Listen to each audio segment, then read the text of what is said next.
Hello guys, welcome to my channel. Episode की शुरुआत कार्तिक से होती है। वो ड्राइंग रूम में आता है और वो जतिन को अंदर आते हुए देखता है। वो पूछता है कि वो यहाँ क्या कर रहा है। जतिन याद दिलाता है कि वो टाइम पर आया है क्योंकि उसने बिजनेस की प्लानिंग के लिए उसे साइट पर जाना है। कार्तिक उसे याद दिलाता है कि उसने केवल सुरभि के साथ साइट पर जाने का वादा किया था और पूछता है कि वो कहाँ है। जतिन उसे बताता है कि वो उसकी बेटी को लेकर बहुत दूर चली गई है। कार्तिक चौंक जाता है और पूछता है कि वो उसे कहाँ ले गई। जतिन कहता है कि उसे परेशान होने की ज़रूरत नहीं है क्योंकि वो जहाँ भी होगी वहीं से वो काम करेगी। कार्तिक उससे फिर पूछता है। जतिन कहता है कि वो खुलासा नहीं कर सकता लेकिन वो वहाँ नहीं पहुँच पाएगा। वो कहता है कि उसने उसे ऐसा करने के लिए मजबूर किया क्योंकि वो उसके और उसकी बेटी के पीछे होने से तंग आ चुकी थी। कार्तिक गुस्से में रहता है। वो कहता है कि वो हर बात पर चर्चा करेगा और सुरभि के साथ, और सुरभि अपनी इच्छा अनुसार प्लानिंग बनाएगी लेकिन वो जहाँ से चाहती है वहीं से वो बिजनेस में हेल्प करेगी। वो उसे आश्वस्त होने के लिए कहता है कि कोई कमी नहीं होगी काम में और यदि वो डील को कैंसिल करता है तो वो उन्हें मुआवजा दे दे। जतिन उससे पूछता है कि क्या वो अब साइट पर चलेगा।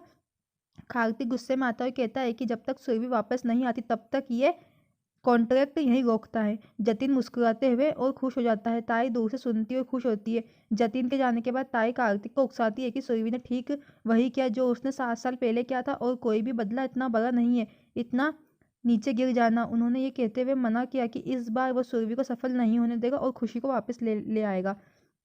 ताई ने उसे योजना बनाना बंद करने और खुशी को वापस लाने के लिए कहा और फिर वो बाद में कानून से निपट लेंगे क्योंकि वो भी लीगल उसका फादर है। वो कहता है कि वो उससे छीन नहीं सकता। अगर उसने उस खुशी को उसकी माँ से छीना तो वो उसे नफरत करेगी और वो खुशी को ये जानना चाहता है कि उसकी माँ किस तरह की माँ है और सभी सुरभि ने किया है। तब वो अपने आप ही सुरभि से नफरत करने लगेगी और उसके पास लौट आएगी। वो ताई से एक बात का ध्यान रखने के लिए कहता है कि उसे सावधान रहने के लिए कहता है कि वो कभी भी किसी को नहीं बताए कि खुशी उसकी बेटी है।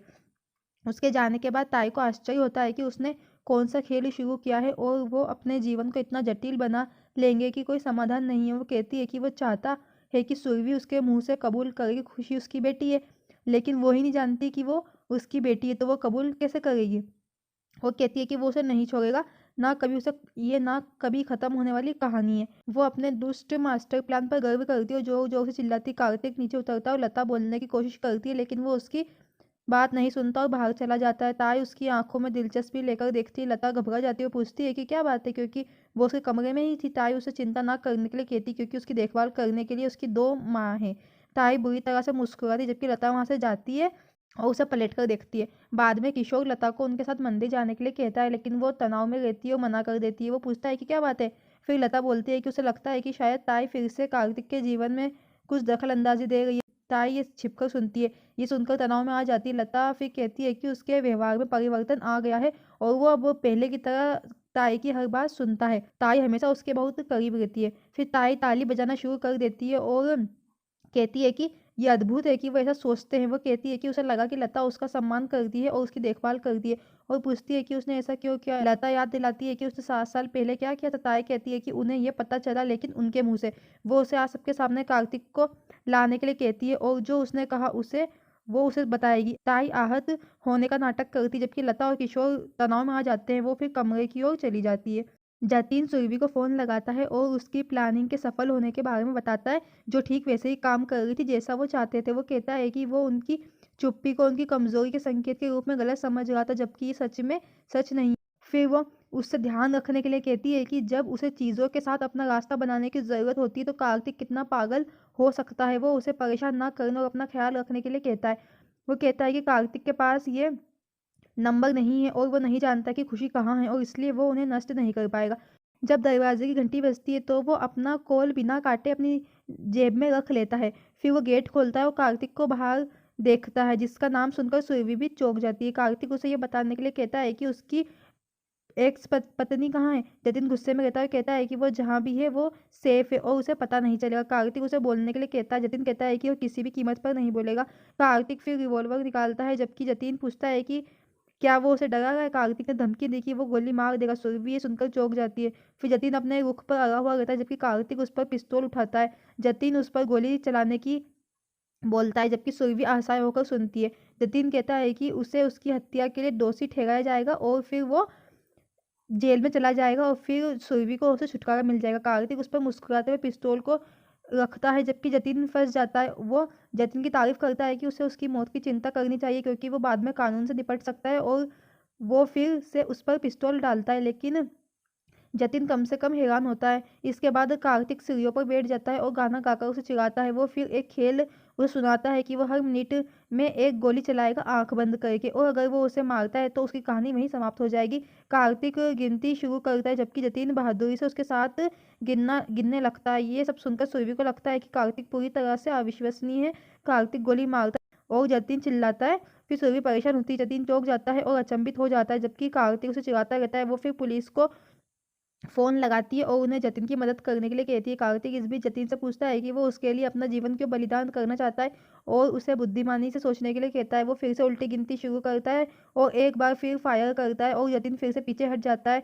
कार्तिक सदमे में बदल जाता है, जबकि सुरभि हैरान हो जाती है। वो अस्थायी रूप से डर के मारे कार्तिक को फ़ोन लगा देती है और वो उसका कॉल उठा लेता है और खुश होता है, और वो जतिन को इंगित करता है जो भी सुलझा हुआ है।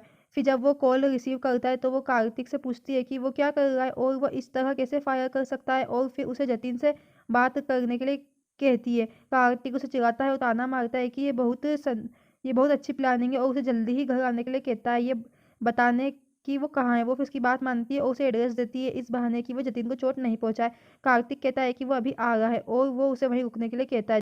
जतिन उदास खड़ा रहता है, तभी पुलिस आती है और पिस्तौल फायरिंग के बारे में पूछती है। जतिन कहता है कि ये कार्तिक था। पुलिस उलझी हुई रहती है। कार्तिक एक बहाना बोलता है कि वो लोग तो गेम खेल रहे थे, और जतिन पर गोली चला देता है, ये साबित करने के लिए कि ये एक मात्र खिलौने की बंदूक है। इंस्पेक्टर उन्हें इस तरह मजाक न करने के लिए कहते हैं और फिर वो चले जाते हैं। फिर कार्तिक दरवाजे के लिए भागने लगता है, उसके पीछे जतिन आता है। फिर जतिन का पैर फिसल जाता है और वह सिर के बल आटे के ऊपर गिर जाता है और उसके चेहरे पर आटा लग जाता है। कार्तिक फिर हंसता है, जबकि जतिन वहाँ फिर उस पर गुस्सा करता है। फिर कार्तिक आता है और सुरभि से मिलता है और उसे सही जगह के बारे में चिढ़ाता है। वो सुझाव देता है कि यहाँ पे जतिन और उसका एक अच्छा रोमांटिक पलायन कर सकते हैं। वो उसे पॉइंट पर आने के लिए कहती है। वो पूछती है कि वो ऐसा क्यों कर रहा है। वो उससे ये बताने के लिए कहता है कि उसने जो किया वो क्यों किया। वो कहती है कि उसे नहीं पता और उसे कोई सुराग नहीं है कि वो ऐसा क्यों कर रहा है। वो कहती है कि 7 साल बाद जीवन आगे बढ़ा, लेकिन वो अभी भी वहीं है, और वो जानती है कि उसने उसकी बेटी को खो दिया है और उसका दर्द समझती है, लेकिन इसका मतलब ये नहीं है कि वो उन लोगों को चोट पहुंचाए जो उससे प्यार करते हैं। और इसमें बच्चे का क्या दोष है जिसे उसने पहले किडनैप किया और फिर हीरो बनने के लिए उसे बचाया। वो फिर कबूल करता है और कहता है कि हाँ, उसने ही उसे किडनैप किया था, ठीक उसी तरह जैसे उसने पिछले 7 सालों से उसे प्रताड़ित किया था।